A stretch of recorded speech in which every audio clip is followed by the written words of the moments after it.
అన్న నమస్తే, మీ పేరేనా? నా పేరు సుబ్రహ్మణ్యం అన్న. అన్న ఏం చేస్తారు? నేను రియల్ ఎస్టేట్ చేస్తుంటాను. రియల్ ఎస్టేట్ చేస్తారు. అవును. మరేంటన్నా ఈ 19 నెలల కాలంలో ఎలా ఉంది అసలు? ఒక సామాన్యుడిగా మీరు ఏం చెప్తారు ఈ పరిపాలన గురించి? పరిపాలన పరంగా అయితే చాలా బాగుందన్న. నేను పార్టీల గురించి కానీ పలానా పార్టీకి సంబంధించిన వ్యక్తిని అయితే కాదు.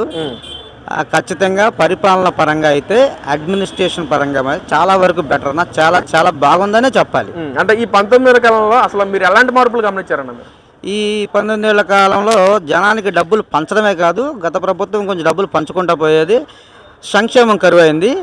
ఈసారి ఏంటంటే ఈ ప్రభుత్వంలో డబ్బులు పంచడంతో పాటు సంక్షేమాన్ని కూడా రెండు సమానంగా వెళ్తున్నాయి అనేది మాకు అనిపిస్తుంది అన్న. అంటే పక్కన వైసీపీ నాయకులు ఏం మాట్లాడుతున్నారంటే అసలు చంద్రబాబు వచ్చిన తర్వాత రాష్ట్రాన్ని సర్వనాశనం చేశాడు, అసలు ప్రజల్ని పట్టించుకోవట్లేదు, డెవలప్మెంట్ ఏమీ చేయట్లేదు, అసలు ప్రజల దగ్గర నుంచి ఎలా లాక్కోవాలన్నట్టుగానే ఆలోచిస్తున్నాడు కానీ అసలు డెవలప్మెంట్ ఏమీ చేయట్లేదని చెప్పి అంటున్నారు. బీహార్ లాంటి రాష్ట్రంలో కూడా ప్రతిపక్షం సపోర్ట్ చేయడం వల్ల ఆ రాష్ట్రం ఎంతో ముందుకెళ్తుందన్న. అటువంటిది మన ఆంధ్రప్రదేశ్లో ప్రతిపక్షం ఏమాత్రం వాళ్ళ పాత్ర పోషించకుండా కేవలం ఏంటంటే వాటి ఇటు బురద జల్లే కార్యక్రమాలు తప్ప ఒక మంచి సలహాలు కానీ, అసెంబ్లీకి రావడం కానీ, అసెంబ్లీలోకి వచ్చి ప్రజలకు ఉపయోగపడే విధంగా మాట్లాడడం కానీ, ప్రజలకి అవసరమైన విషయాలను ఏదైనా ప్రభుత్వం దృష్టికి తీసుకెళ్ళి వాటి తద్వారా దాన్ని చేయించడం కానీ ఇటువంటి ఆలోచనే లేదన్నా. కేవలం బురద జల్లడం, ఆనందించడం, అంతకన్నా ఏమీ లేదు ప్రతిపక్షం విషయంలో. పాలకపక్షం మాత్రం ఈ 19 నెలల నుంచి వాళ్ళ శక్తి వంచన లేకుండా కృషి చేస్తున్నారు. 100% చాలా బాగుంది. సామాన్యుడికి అయితే చాలా సంతోషంగా ఉందనే చెప్పాలి. మరి గత 5 ఏళ్ల పాలన ఎలా ఉందన్న జగన్మోహన్ రెడ్డి గారి హయాంలో? గత 5 ఏళ్ల పాలనలో అయితే నాకు తెలిసినంతవరకు విధ్వంసం ఏమీ బాగలేదన్న. సామాన్యుడికి అయితే ఇప్పుడు ఒక్క కంపెనీ రాలేదు, దానివల్ల చదువుకున్న వాళ్ళందరూ కూడా వేరే వేరే రాష్ట్రానికి వలస వెళ్ళి మన విజ్ఞానాన్ని అక్కడ అందించి ఆ రాష్ట్రాలు అభివృద్ధి చెందడానికి తప్ప మన రాష్ట్రానికి ఏమాత్రం కూడా మన విద్యార్థుల విజ్ఞానం లేదు. ఎందుకు లేదంటే ఉపయోగపడలేదంటే ఇక్కడ ఎటువంటి ఫ్యాక్టరీ రాలేదు.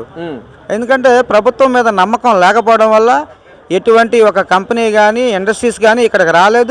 అలా అంటారు, చాలా కంపెనీస్ వచ్చాయన్నా, వచ్చాయి. అప్పడాల కంపెనీ ఒకటి వచ్చింది, అలాగే బెల్లం జీళ్ళ కంపెనీ ఒకటి వచ్చింది, అలాగే మ్యాంగో జెల్లీ కంపెనీ. అవి కంపెనీ కూడా కాదన్నా, మన గుడివాడ అమర్నాథ్ గారు, గౌరవనీయులైన గుడివాడ అమర్నాథ్ గారు చెప్పడం ఫ్యాక్టరీలు అంటున్నారన్న. ఫ్యాక్టరీలకి స్మాల్ స్కేల్ ఇండస్ట్రీస్కి మధ్య తేడా తెలియని వాళ్ళు కూడా మంత్రులు అవ్వడం మన దురదృష్టకరం. మరి ఇప్పుడు ఐటీ మినిస్టర్ లోకేష్ గారి పనితీరు ఎలా ఉంది? మరి లోకేష్ గారి పనితీరు చాలా బాగుందన్న.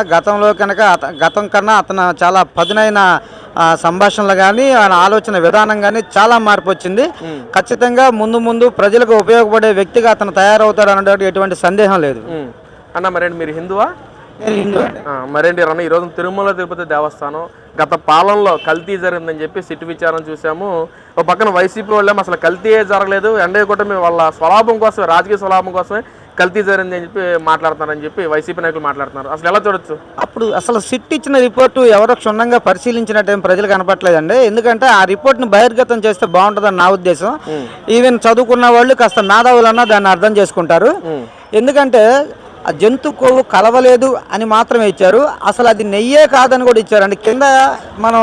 కింద మొత్తం చదివితే పూర్తి అవగాహన, పూర్తి సారాంశంలోకి వెళ్తే అసలు అది నెయ్యే కాదు, కేవలం కెమికల్స్, కొన్ని బాత్రూమ్లు క్లీన్ చేసే కొన్ని రకాలైన పదార్థాలు వాడి నెయ్యిని తయారు చేశారు. దాన్ని అసలు నెయ్యి అంటాం కూడా అసలు నెయ్యే కాదు, కేవలం కొన్ని కెమికల్స్ మిశ్రమం మాత్రమే. ఆ మిశ్రమాన్ని ఉపయోగించి లడ్డూని తయారు చేశారు. కేవలం పై పదంలో కొవ్వు ఉపయోగించలేదనే పదాన్నే పట్టుకుని వైసీపీ నానాయాగి చేస్తాం తప్ప ఆ కింద పారాగ్రాఫ్ చదివితే గనక అందరికీ అర్థమైంది. అసలు ఈ రోజున సిట్ కూడా క్లీన్ చిప్పి చేసిన అసలు కల్తీ జరగలేదు, కానీ అంబటి రాంబాబు, జోగి రమేష్ అందరూ ప్రభుత్వం విమర్శిస్తుంటే తీసుకెళ్ళి అన్యాయంగా అరెస్ట్ చేస్తున్నారు, కాపు నాయకుల్ని టార్గెట్ చేసి అరెస్ట్ చేస్తున్నారు అంటున్నారు. అండి ఇప్పుడు పాలిటిక్స్ని డైవర్ట్ చేయడం తప్ప అసలు ఒక మనిషి ఎవరన్నా చంపబడితే దళితుడు చచ్చిపోయాడు, లేకపోతే దళితుడు చంపేశాడు, అసలు కులంతో మతంతో సంబంధం ఏంటండి? ఒక వ్యక్తి పలానా వ్యక్తిని చంపేశాడు, పేరు పెట్టి చెప్పొచ్చు కదా. కులాలు అక్కడ ఎందుకు వాడుతున్నారు? కేవలం రాజకీయ లబ్ధి కోసం. ఇప్పుడు ఇంత అనుభవం ఉన్న అంబటి రాంబాబు గారు మాట్లాడిన మాత్రం మరీ హేయమైనవి అండి, మరీ దుర్మార్గమైన. సామాన్యుడు కూడా ఇంటే సిగ్గుపడతాడు. అసలు ఆ భాషా విధానం సాక్షాత్తు 4 సార్లు ముఖ్యమంత్రి చేసిన చంద్రబాబు నాయుడు గారిని అంతంత మాటలు అంటే కనీసం ఎక్కడ కూడా వైసీపీ నాయకులు ఒక్కరు కూడా దాని గురించి స్పందించి అరే అదైతే తప్పే అనే మాట కూడా చెప్పట్లేదండి ఎవరు కూడా. కేవలం ఏంటంటే రెచ్చగొట్టి ఇంటికి తీసుకొచ్చి కొట్టారు, ఇంట్లో పాలు కొట్టారు, మా ఇల్లు గుల్ల చేశారు, కారు పాలు కొట్టారు అంటున్నారు తప్ప గతంలో మనం చూసుకుంటే ఎంతో మందితో ఎంతో హీనంగా మాట్లాడించారు చంద్రబాబుని. చిటికేస్తే మా జగనన్న చెప్తే తలకాయ కట్టుకొచ్చేస్తాను బుల్లెట్కి, చంద్రబాబు పవన్ కళ్యాణ్ గారి ఇంటికి వెళ్తాను, బెడ్రూమ్లో కూర్చుంటానని ఒక సన్నాసి మాట్లాడిన సందర్భం మనకు గుర్తుంది. దాన్ని ఎవరు కూడా ప్రశ్నించే ధైర్యం చేయట్లా. ఇందులో విచారకరమైన విషయం ఏంటంటే తెలుగుదేశం పార్టీ నాయకులు కానీ, ఎంపీలు కానీ, మినిస్టర్లు కానీ ఎవరు కూడా గట్టి వాయిస్ వినిపించట్లేదని ఒక సామాన్యుడిగా, ఒక తెలుగుదేశం సానుభూతి పరుడిగా నా బాధ. అంటే మరి ఎలా చూడొచ్చన్న వైసీపీ నాయకులు ఏదైతే మేము అధికారంలోకి వచ్చాక ఎవరిని వదిలిపెట్టము, అసలు జగన్ 2.0 చూపిస్తాం, జగన్ అంటే ఏంటో చూపిస్తాం అధికారంలోకి వచ్చిందని చెప్పి అధికారం లేకపోయినా సరే అలా మాట్లాడటం ఎలా చూడొచ్చు అంటారు? ఏం లేదండి, చంద్రబాబు నాయుడు గారి మెతక వైఖరి. ఆయన ఏమంటున్నారంటే మాలాంటి వాళ్ళందరూ కూడా మేము ఆయన క్వశ్చించినప్పుడు ఆయన ఏమంటున్నారంటే మనకు ప్రజలు అధికారం ఇచ్చింది కేవలం పరిపాలన చేయడానికి, రాష్ట్రాన్ని బాగు చేయడానికి తప్ప ఈ కక్షలో ఈ పనికి మాలిన పనులు మనం పెట్టుకోవద్దు, వీళ్ళని అరెస్ట్ చేయడమో లేకపోతే వీళ్ళు ఏదో చెప్తే వాళ్ళకి మనం తిరిగి సమాధానం చెప్పాల్సిన అవసరం లేదు. ప్రజలు మనకి అధికారం ఇచ్చింది కేవలం డెవలప్మెంట్ కోసం, మనం డెవలప్మెంట్ వైపే చూడాలి. ఏదో రోడ్డు మీద ఎవరో ఏదో మరిగాడని చెప్పేసి మనం అదే పనిగా దాన్ని తీసుకొచ్చి అనవసరమైన సమయాన్ని వృధా చేయొద్దు. మనకిచ్చిన ఈ సమయాన్ని కేవలం ప్రజలకు సేవ చేసి వాళ్ళ మెప్పు పొంది రాష్ట్రాన్ని అభివృద్ధి పదంలో నడిపిద్దాం తప్ప మధ్యలో వాగేవాళ్ళు వాగుతామనే ఉంటారని చెప్పి ఆయన చెప్పడం కూడా జరిగిందండి. అన్న మరి రేపు 11వ తారీఖు నుంచి కూడా అసెంబ్లీ సమావేశాలు జరుగుతాయని చెప్పి వస్తూ ఉన్నాయి. మరో పక్కన జగన్మోహన్ రెడ్డి కానీ వైసీపీ నాయకులు అందరూ ప్రెస్ మీట్ పెట్టినా మేము ప్రజల మనుషులు, ప్రజల తరపున నిలబడతామని చెప్పి ప్రతి ప్రెస్ మీట్లో మాట్లాడుతున్నారు వైసీపీ నాయకులు. మరి ప్రజల తరపున ఉండే మనిషి అయితే మరి జగన్మోహన్ రెడ్డి గారు అసెంబ్లీకి వస్తారా? సార్, జగన్మోహన్ గారు అసెంబ్లీకి ఖచ్చితంగా నిజంగా ప్రజల మనిషి అని ఆయన ఫీల్ అయితే, ఆయన మనసులో అది ఉంటే ఖచ్చితంగా అసెంబ్లీనే వేదికగా చేసుకుని ప్రశ్నించాలండి. అంతేగాని రోడ్డు మీద ప్రెస్ మీట్లు పెట్టి ఎక్కడెక్కడ పెడితే ఉపయోగం లేదండి. మీకు ప్రజలు ఇచ్చిన గొప్ప అధికారం ఏంటండి?